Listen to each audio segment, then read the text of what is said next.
नहीं है, बंद कर दो, हमारी तो मांग है बंद कर दो, बाबा साहब की मांग है बंद कर दो। बाबा साहब ने कहा था 10 साल के लिए दिया है, 10 साल के बाद बंद कर दो। बाबा साहब ने 10 साल का पॉलिटिकल रिजर्वेशन कहा था, बाबा साहब ने कहा था ये जाने वाला, इसके पीछे मत लगो। क्यों सरकार इसको हर 10 साल के बाद बढ़ाती है? एक तरफ हमारा एजुकेशनल रिजर्वेशन बंद करवा रहे हो, एक तरफ हमारा सर्विस वाला रिजर्वेशन बंद करवा रहे हो, लेकिन पॉलिटिकल रिजर्वेशन बढ़ाते जा रहे हो। क्यों?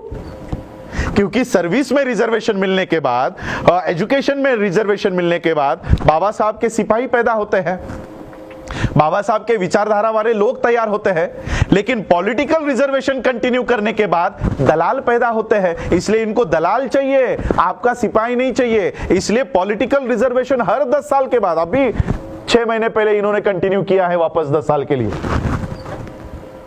वहां से आठवले निकलते हैं ना, वहां से पासवान निकलते हैं, वहां से उदित राज निकलते हैं, इसलिए वो चाहिए उनको। जहां से हमारा आईएएस निकलता है, जहां से हमारा आईपीएस निकलता है, जहां से हमारे जजेस निकलते हैं, वो बंद कर दिया है, वो बंद कर दिया। जहां से दलाल निकलते हैं वो शुरू गए। तो इसका सॉल्यूशन क्या है? बंद कर दो और हमको हमारा सेपरेट इलेक्टोरेट दो। बाबा साहब ने सेपरेट इलेक्टोरेट की मांग की थी। आज एससी के सीटों पे कौन वोट डालते हैं? और जो हिंदू फेवर का हो, ब्राह्मण फेवर का हो, उसी को एससी का गधा चुनकर आ सकता है, लेकिन एक कर्तव्यगार व्यक्ति एससी के सीट से चुनकर नहीं आ सकता। कितनी एससी के सीट से मुझे बताओ कि बीएसपी जीतकर आई है? सारे एससी के सीटों पे बीजेपी जीत के आई है। तो कहां है ये? क्या बीजेपी एससी की पार्टी है? क्या डिसीजन मेकिंग में एससी का कोई भी एक आदमी बीजेपी के उस बॉडी पर है? यानी एससी के जगहों पर किसका कब्जा है? बीजेपी का। क्या बीजेपी एससी की पार्टी है?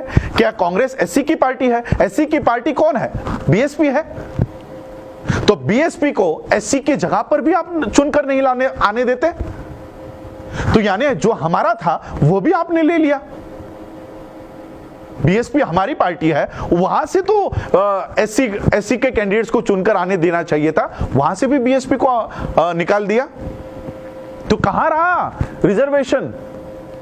हमारा ये रिजर्वेशन नहीं है, रिप्रेजेंटेशन है। मुझे बताओ उस संसद में एससी का प्रतिनिधित्व कौन कर रहा है? मुझे बताओ। रिजर्वेशन छोड़ दो कि 30 सीटें आपके लिए रिजर्व है, रिजर्वेशन छोड़ दो, रिप्रेजेंटेशन की बात करो। कितने लोग एससी के ऊपर अन्याय हुआ, किसने इस्तीफा दिया?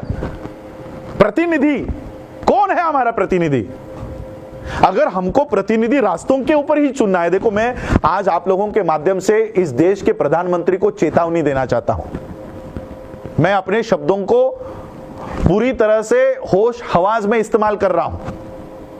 मैं इस देश के प्रधानमंत्री को चेतावनी देना चाहता हूं, आप संसद में बहुमत में होंगे, आप राज्यसभा में बहुमत में होंगे, लेकिन देश में हम बहुमत में हैं। देश में हमारी संख्या ज्यादा है। अगर इस देश के संविधान को उसके साथ खिलवाड़ करने की कोशिश की, एक भी एमएलए और एक भी एमपी को रास्तों के ऊपर घूमने नहीं देंगे। ये वो दलाल है जो हमारी बात करने के लिए अंदर भेजा है, वो चुप बैठा है। लेकिन हम बाबा साहब के संविधान को मानने वाले लोग हैं। इसलिए मैं मोदी जी को बोलना चाहता हूं कि ऐसे नौबत पर हमको उतरने के लिए मत दीजिए। इस देश के मार्शल हम लोग हैं। मैं मिलिट्री के खानदान से हूं। इस देश की सुरक्षा करने के लिए हमारे लोगों ने अपनी जान दे दी है। सोचो संविधान की सुरक्षा के लिए क्या कर सकते हैं। और इसलिए मैं आज आप लोगों के माध्यम से इनको बताना चाहता हूं। आप अगर ये सोच रहे होंगे कि आज हम लोग मेजॉरिटी में हैं, कुछ भी कर लेंगे, राज्यसभा में कोई भी बिल पास कर लेंगे, रास्तों के ऊपर उतरने नहीं देंगे, संसद के बाहर आने नहीं देंगे, बैठो 365 डेज अंदर ही, बिना पानी के और बिना अन्न के अंदर। अगर संसद के अंदर इस तरह से खिलवाड़ होता है, संसद के बाहर गिरने नहीं देंगे। घरों के अंदर होंगे तो घरों के बाहर आने नहीं देंगे, घर के बाहर होंगे घर के अंदर जाने नहीं देंगे। अगर देश का किसान, देश का छात्र, देश का मजदूर, देश का कर्मचारी ये बात अगर समझ ले, अलग अलग आंदोलन करके कोई नहीं होगा, कुछ नहीं होगा। किसानों का आंदोलन सिर्फ किसान लड़ रहे, क्या हो रहा है? क्यों इस देश का कर्मचारी किसानों के आंदोलन में नहीं जा रहा? क्यों देश का छात्र किसानों के आंदोलन में नहीं जा रहा? क्यों देश का किसान छात्रों के साथ खड़ा नहीं हो रहा? जब तक एक दूसरे के साथ खड़े नहीं होंगे, इस तरह का मोदी पैदा होता रहेगा। ये हमारे इनएफिशिएंसी का रिजल्ट है नरेंद्र मोदी।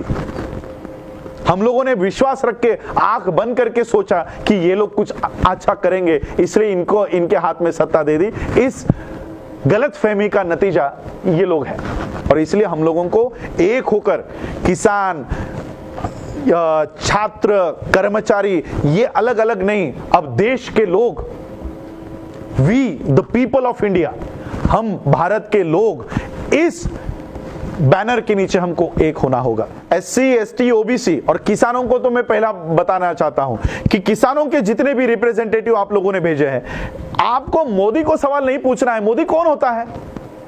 हमने उसको नहीं चुना है, हमने मोदी को चुना ही नहीं है। ये तो ईवीएम ने चुना हुआ आदमी है, बैठा हुआ है। हमने जिसको वोट किया है उसने अगर हमारे अधिकार छीने हैं तो ऐसे एससी, एसटी, ओबीसी के सांसद के साथ अभी हमको व्यवहार करना चाहिए। ये एक लाइन संसद में लिखकर हमारे जीवन भर के अधिकार को मिटा रहे हैं। जीवन भर के अधिकारों को, ये अधिकार हमको ऐसे ही नहीं मिले हैं। 4 पीढ़ियां हमारी जाया गई है इस आंदोलन के लिए। आज जो सांस हम लोग ले रहे हैं 2020 में, इसके लिए मेरे पिछले 3 पीढ़ियों ने योगदान दिया है।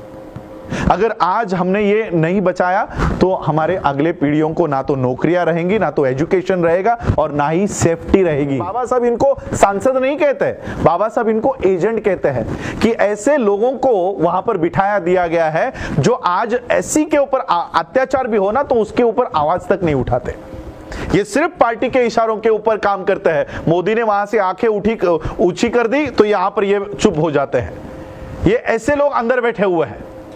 आज राज्यसभा में वो पायल नाम की कोई एक्ट्रेस है, उसके ऊपर बलात्कार हुआ है या नहीं हुआ है, उसके लिए राज्यसभा में बैठा हुआ आदमी जो शेड्यूल कास्ट का होने का दावा करता है, वो गवर्नर को मिलने जाता है।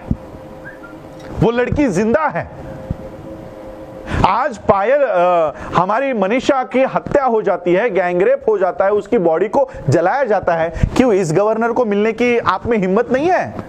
तो ये कौन है? एससी को आप इसको एससी समझोगे? ये एससी नहीं है। तो ये की क्या जरूरत है? नहीं है, बंद कर दो। हमारी तो मांग है, बंद कर दो। बाबा साहब की मांग है, बंद कर दो।